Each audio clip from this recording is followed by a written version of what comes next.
প্রেমে পড়েছ আবার সম্মানও চাও। তুমি বড়ই নাদান গালিব, বিষ খেয়েছ আবার বাঁচতেও চাও। পৃথিবীতে কখনো দুটো জিনিস একসাথে হয় না। আমরা যারা প্রবাসে আছি তারা চাইলে সময়টা উপভোগ করতে পারি না। অচিরেই আমরা তোমাদের দলে বেরবো। হয়তো সেদিন আফসোস করে বলবো প্রবাসে আসছো অথচ সময়টা উপভোগ করতে যাচ্ছ। তুমি বড়ই নাদান।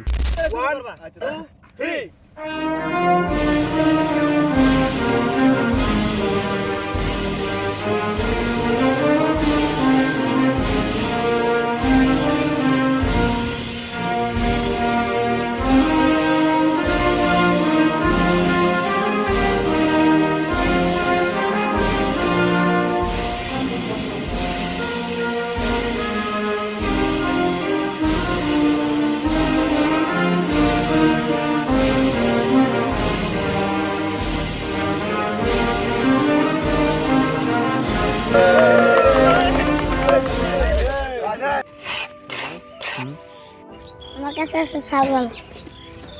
আমার কাছে আছে বল আর লাড়কি। আমার হাতে আছে লাড়কি। আমার হাতে আছে পানি বাজার। মশলাটা দেওয়ার জন্য আটা, চাউল চাউল। খেজমতে আল্লাহ খুশি আমি নিছি ছায়া টানানোর জন্য বাস। আমার হাতে আছে ফুলা, আরেক হাতে বাঁশ। বলার আর কি দরকার দেখি। সময় আসে সময় ফিরে যায়, আমরা ঘূর্ণি পাকিয়ে পড়ে রই। দিন যায় বয়স বাড়ে, আমরা আগেরই মতোই। কত শত ব্যস্ততা, তবু জীবন থেমে নেই। জীবনের এই ক্লান্তি লগ্নে আমরা আজও ছুটে চলি প্রশান্তির খোঁজে। তেমনি এক প্রশান্তিমূলক আয়োজনে সামিল হতে আমরা আবারও চলে এলাম বালুচরে। তোমার লাগে একটা মুরাদনগরের অতি সুমিষ্ট টমেটো আনছি। রবিদা কেটে দে, সবাই মিলেমিশে খাবো। সবাই খাবো, পাঁচশো দেখ টমেটো টমেটো সবাই খাবো। কেন আমার নাম পরে আমার নামটা পরে পাঁচশো দেয়।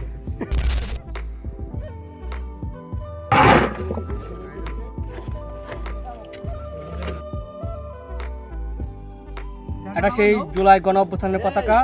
এই পতাকা পরে কাকা জুলাই গণ অভ্যুত্থানে অংশগ্রহণ করেছিল। এখন আমি এই পতাকা কাকাকে পরিয়ে দিচ্ছি।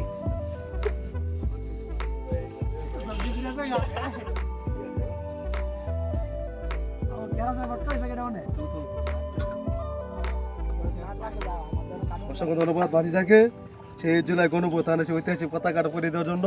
তবে এখন তো আর কোনো আন্দোলনে যাব না, এখন একটু আমি লাল লোকাশ হয়ে যাব। এখন একটু কুবাকুবি হবে, আপনার সাথে থাকুন।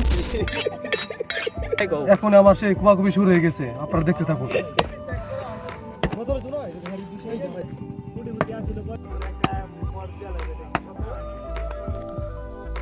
মাংস প্রসেসিং এর কাজ চলছে, সেই সাথে চলছে রবিদার পেঁয়াজ কাটাকাটির কাজ। এবছর ইনশাল্লাহ আমার বন্ধু রবি বিয়ে করবে, মানে সে বউকে রান্না করে খাওয়াবে। সে প্রস্তুতি নিতেছে আর কি, কীভাবে পেঁয়াজ কাটতে হয়, টমেটো কাটা লাগে, মরিচ কাটা লাগে, সে বউকে কীভাবে হ্যাপি রাখতে পারবে সে একটা প্রিপারেশন নিতেছে। আর তার সে বিয়া ভাবটা আসার পরে বিয়ার একটা ভাব এসে গেছে, তার চেহারার মতো আমরা কিছু উজ্জ্বলতা দেখতে পারতেছি।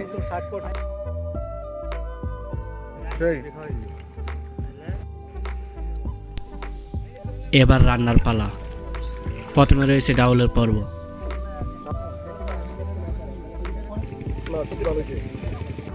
মাশাআল্লাহ, ডাউল অতি চমৎকার হয়েছে। এখন মনে হচ্ছে ডাউল দিয়ে 3 প্লেট বাইর হবে, গুস্ত ভাত সত্যি অসাধারণ।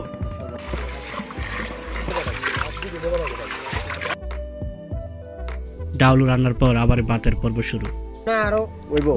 হ্যাঁ ঠিক আছে।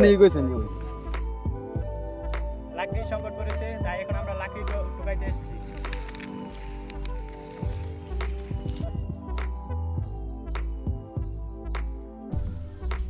প্রস্তুতকৃত মাংসগুলোকে ম্যারিনেট করা হচ্ছে, একটু পরেই গরম চুলায় বসানো হবে।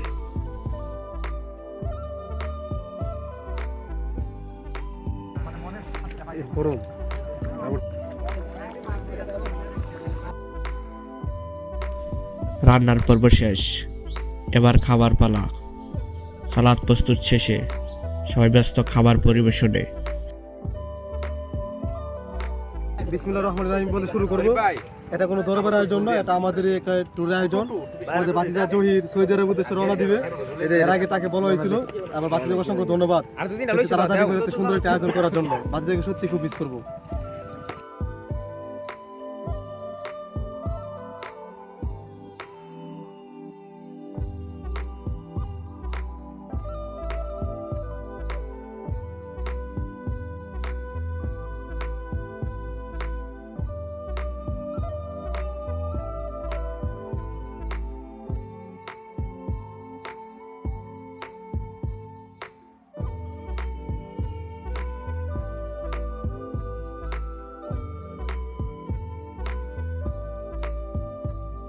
হ্যাঁ আমার আকর্ষণীয় সত্যি ডাউল ডাউল দেব স্পেশাল মাই এটার জন্য একটা চক্ষু চক্র টানলাম ইনশাল্লাহ এরপরে আবার বাতি যাদন কার্টুন আনে আর কি এটা মনে করে দিলাম ইনশাআল্লাহ